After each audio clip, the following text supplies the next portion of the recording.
¿Cuál era la dieta original? En el principio creó Dios los cielos y la tierra, dice Génesis, capítulo 1, versículo 1. En el relato de la creación, podemos encontrar cuál fue la dieta original que Dios dispuso para el hombre antes de que el pecado entrara en el mundo.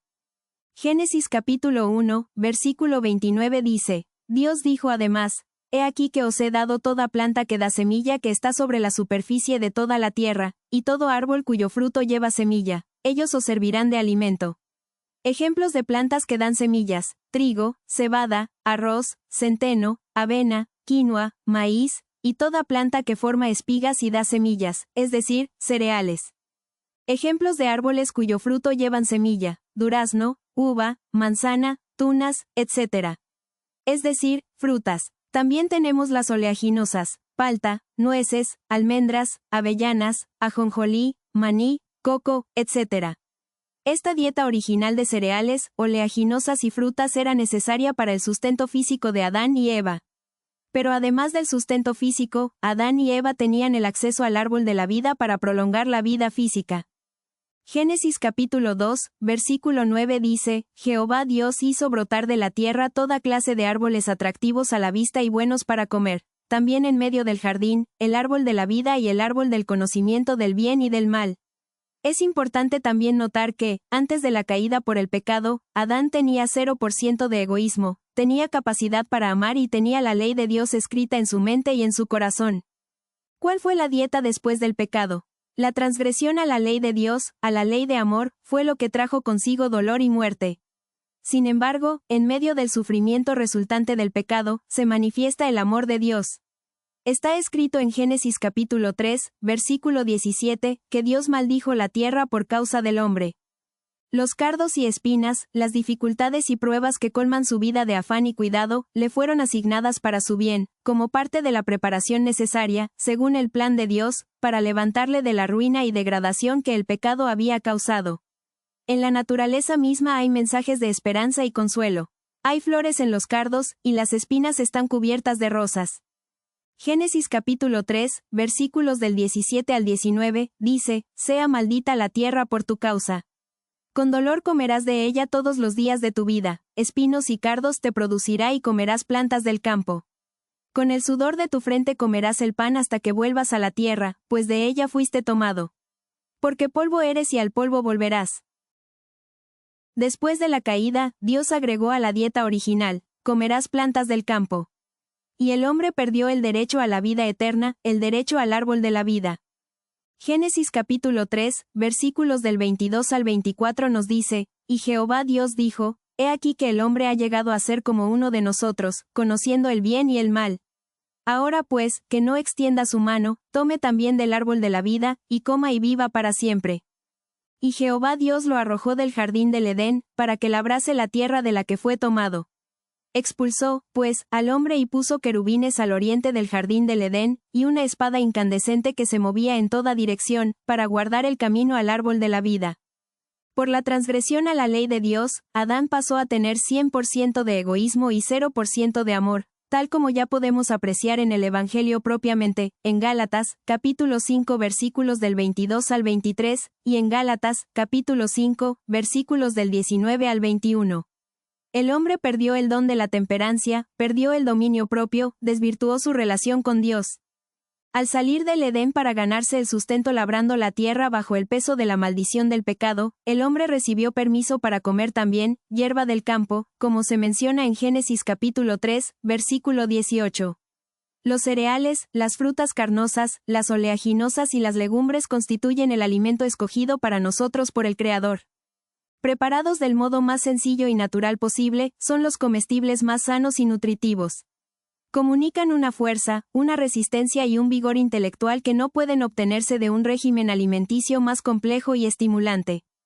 Ejemplos de hierbas del campo son la acelga, el apio, el cilantro, la col, el perejil, la espinaca, etc. Pero dentro de esos alimentos se encuentran también las hortalizas, las leguminosas, las legumbres como el frijol, los garbanzos, los porotos, las alubias y todo lo que forma vaina como las chauchas. Con la caída por el pecado, el hombre perdió el acceso al árbol de la vida que servía para prolongar su vida física. Por lo tanto comenzó en el hombre el envejecimiento, la degradación tanto mental como física, el desgaste, el cansancio, y también la muerte. Por el pecado, Dios privó al hombre del árbol de la vida, pero no lo privó de los demás árboles. Dios agregó a la dieta las verduras para que éstas le pudieran dar la vitalidad perdida al perder el derecho al árbol de la vida.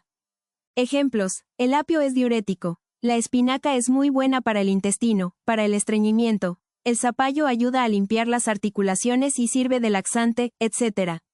Es decir que un menú saludable para el hombre debe de consistir en hidratos de carbono constituidos en cereales, papa, maíz, avena, frijoles, etc. Proteínas vegetales presentes en vainas, legumbres, habas, arvejas, lentejas, soja, etc. Grasa vegetal que la hay en la palta, en el ajonjolí, etc. Vitaminas y minerales presentes en las frutas y en las verduras. Es importante notar también que hay que aprender a combinar adecuadamente los alimentos. Por ejemplo, no mezclar varios cereales de una vez, sino elegir un solo cereal para un horario de comida. No mezclar varias legumbres, sino elegir una legumbre por horario de comida. Mezclar verduras, una de color amarillo, otra de color verde, otra de color blanco, otra de color rojo, ya que cada verdura de color te da minerales y vitaminas diferentes. Tampoco se deben mezclar frutas dulces con frutas ácidas. Las frutas compatibles con los cereales son las frutas dulces como el higo, la papaya, etc.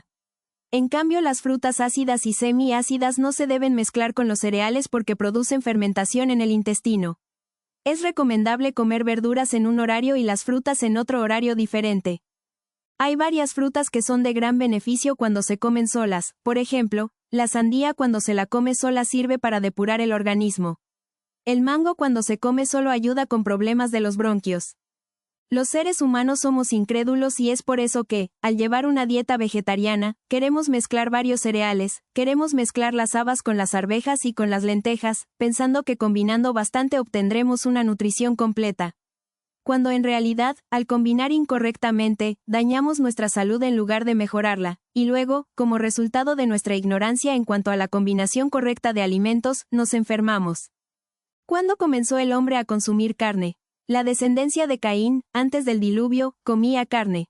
Pero el consumo de carne no había sido autorizado por Dios. Génesis capítulo 6, versículo 5 dice: Jehová vio que la maldad del hombre era mucha en la tierra, y que toda tendencia de los pensamientos de su corazón era de continuo solo al mal. Es decir, gozaban matando los animales, y el consumo de la carne como alimento los volvía aún más crueles y sedientos de sangre, hasta que llegaron a considerar la vida humana con sorprendente indiferencia.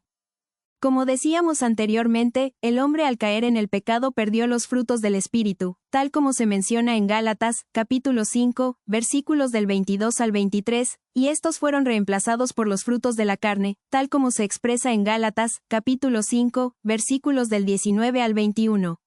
Entre esos dones, el hombre perdió el dominio propio y pasó a ser intemperante. Fue por causa de su intemperancia que el hombre comenzó a comer carne. Y el consumo de la carne aumentó su maldad. Naturalmente, todos somos intemperantes, pues somos descendencia de Adán. Debemos concientizarnos sobre nuestra intemperancia para entender cuál es nuestra relación con Dios y también con la creación, y proponernos volver al amor de Dios. No deja de ser una batalla contra nuestro propio yo, una batalla contra nuestra propia persona. ¿Cuándo autorizó Dios que el hombre consuma carne? Fue después del diluvio, mencionado en Génesis capítulo 7, versículo 1.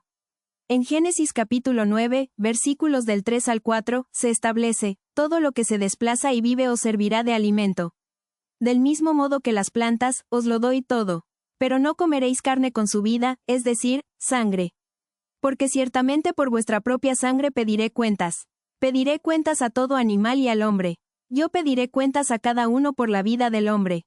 Después del diluvio Dios autorizó el consumo de la carne, pero también ratificó en Génesis capítulo 1, versículo 29, y en Génesis capítulo 3, versículo 18, del mismo modo que las plantas.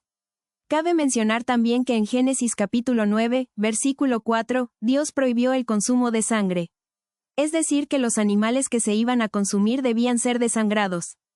Si leemos acerca de los distintos personajes bíblicos en Génesis capítulo 5, y en Génesis capítulo 11, versículos del 10 al 32, vemos que sus edades y expectativas de vida cayeron notablemente. Después del diluvio la gente comía mayormente alimentos de origen animal.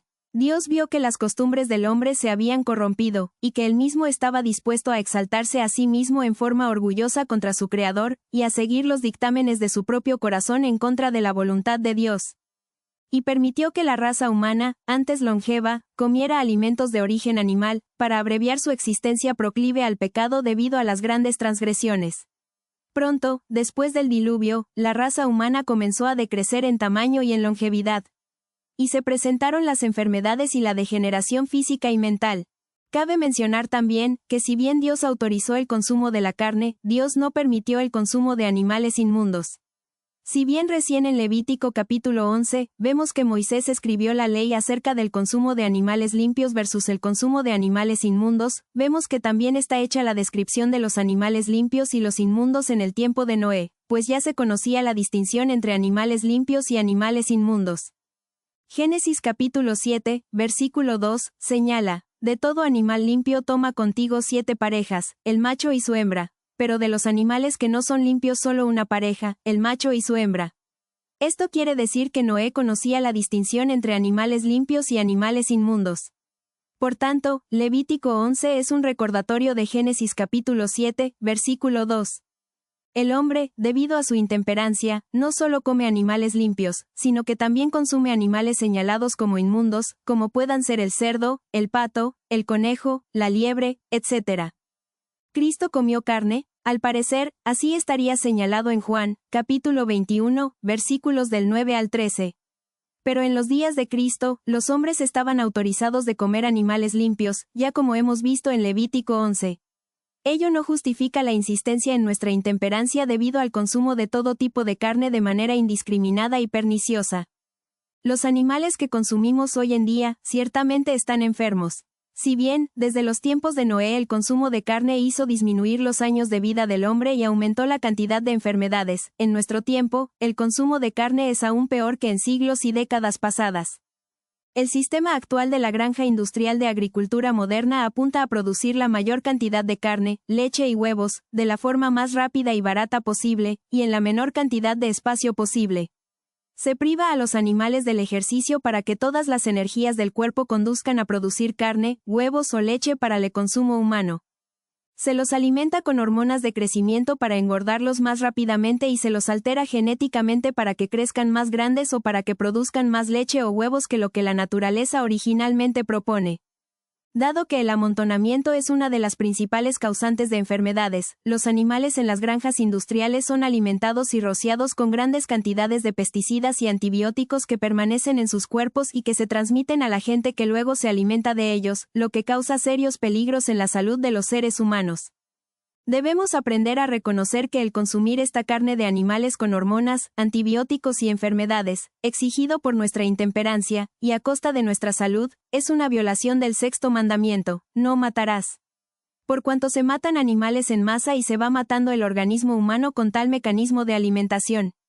No nos olvidemos que el cuerpo es, templo del Espíritu Santo, tal como está enfatizado en la Biblia.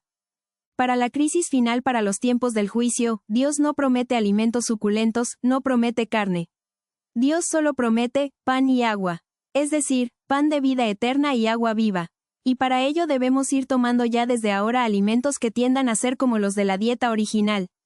Templo del Espíritu Santo. La primera carta a los Corintios, capítulo 3, versículos del 16 al 17 expresa: ¿No sabéis que sois templo de Dios, y que el Espíritu de Dios mora en vosotros?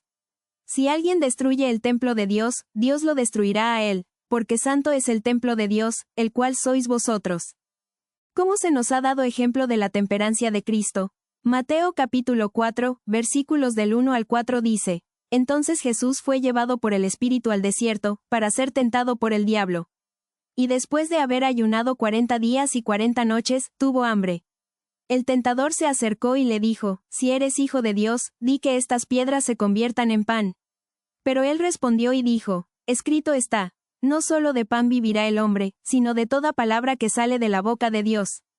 De la misma manera estaba la temperancia de Juan el Bautista, cuya dieta era puramente vegetal, de langostas y miel silvestre, y reprendía la indulgencia al apetito y la glotonería que prevalecían por todas partes. Marcos, capítulo 1, versículo 6, precisa. Juan estaba vestido de pelo de camello y con un cinto de cuero a la cintura, y comía langostas y miel silvestre. Hasta aquí este informe acerca de la correcta alimentación bíblica, con el propósito de entender la relación entre los alimentos, nuestro bienestar físico, mental y espiritual, y nuestra relación con Dios y toda su creación. Saludos desde Audiovisuales Mundo H, Buenos Aires, Argentina.